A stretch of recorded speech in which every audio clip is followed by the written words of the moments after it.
Prologue. The execution of Bruce Banner. We love the spectacle of destruction. In the world of superheroes, there is an undeniable, primal thrill in watching the Hulk smash. We cheer when he takes down a Leviathan in New York. We laugh when he thrashes Loki like a rag doll. And we marvel at a creature that can shrug off tank shells, alien lasers, and the literal laws of physics. Pop culture treats the Hulk as the ultimate trump card, the roaring, green engine of pure, unadulterated power.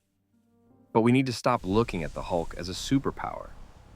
Because it's not. It is a terminal, psychological illness. To look at Bruce Banner is to look at a man who was executed the day that gamma bomb went off, only his body forgot to die.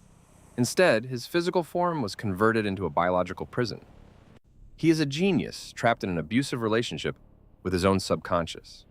A man who cannot love, cannot feel excitement, and cannot even experience a moment of high stress without waking up hours later covered in mud, surrounded by blood and concrete. Today, we are looking past the cinematic action figures and the comic book brawls. We are peeling back the irradiated muscle to look at the deeply tragic, isolating reality of Marvel's most cursed figure. Get ready. This is why it absolutely, deeply sucks to be the Hulk.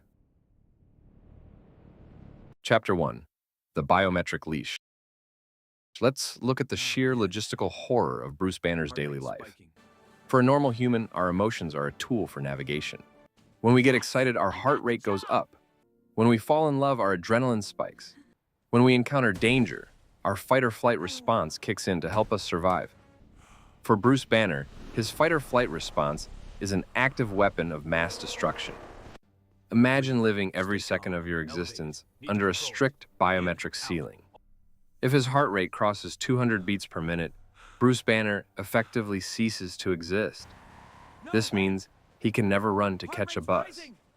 He can never watch a scary movie.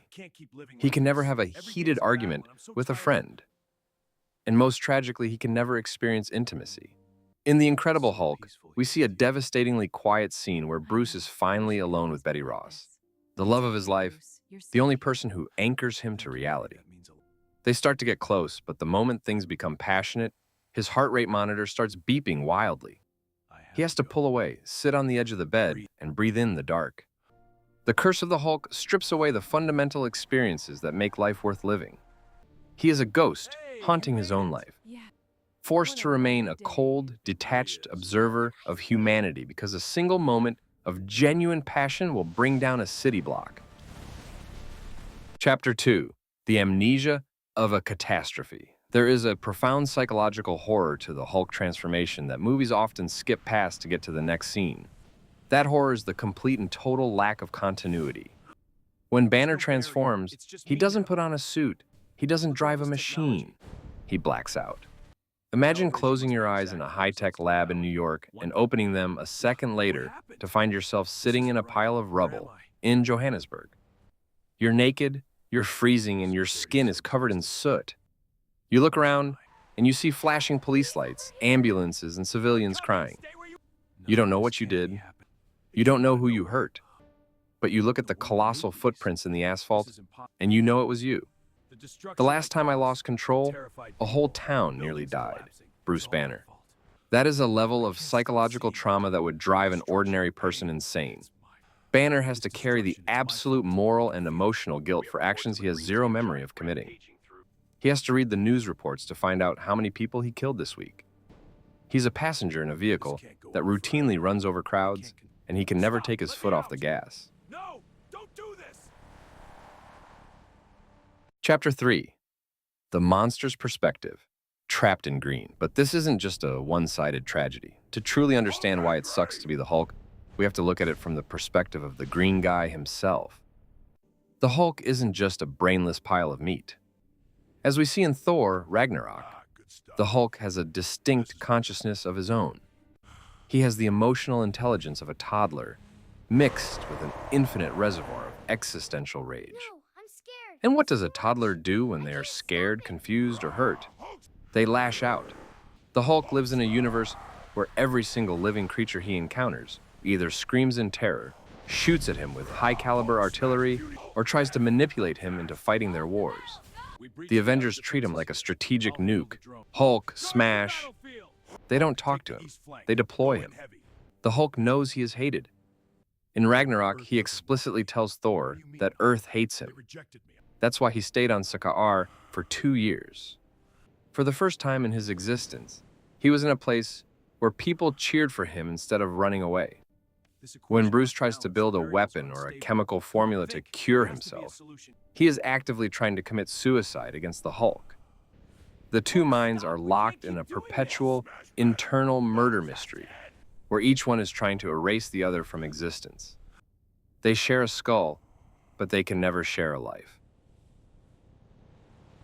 Chapter 4.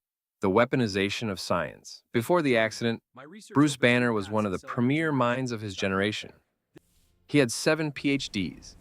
He was a pioneer in nuclear physics and biochemistry. He wanted to use his intellect to push humanity forward, to cure diseases, to solve the energy crisis. The day he transformed, his science was permanently stolen from him.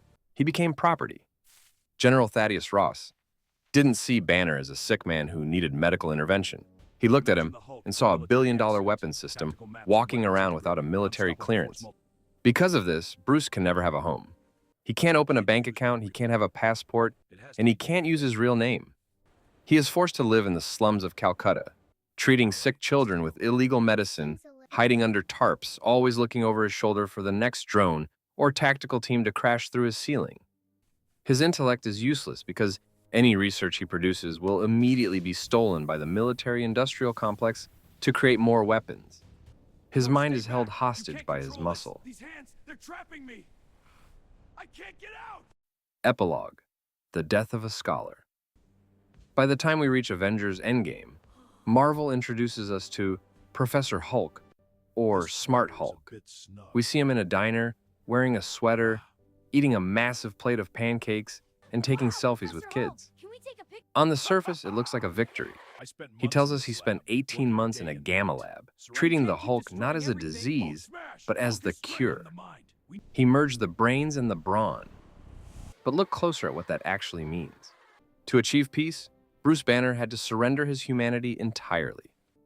He doesn't have human skin anymore. He can't wear regular clothes. He can't fit into a normal car, sit in a normal chair, or live in a normal house. He has to spend the rest of his life as an 8-foot-tall green anomaly. Smart Hulk isn't a synthesis. It's a permanent compromise. It's the realization that Bruce Banner could never win. He could never get rid of the monster, so he had to move into the monster's house and decorate it with his own glasses and cardigans. It sucks to be the Hulk, because it is a tragedy with 0 escape hatches. If you fight it, it destroys everything you love. If you give into it, it erases who you are. He's a genius who became a weapon, a savior who is feared by the people he saves, and a man who had to lose his body just to keep his mind.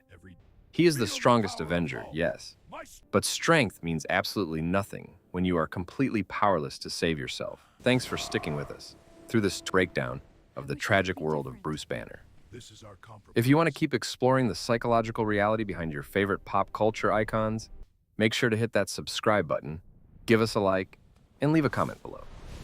Who do you think has the most painful existence in the Marvel Universe? Until next time, keep your heart rate down.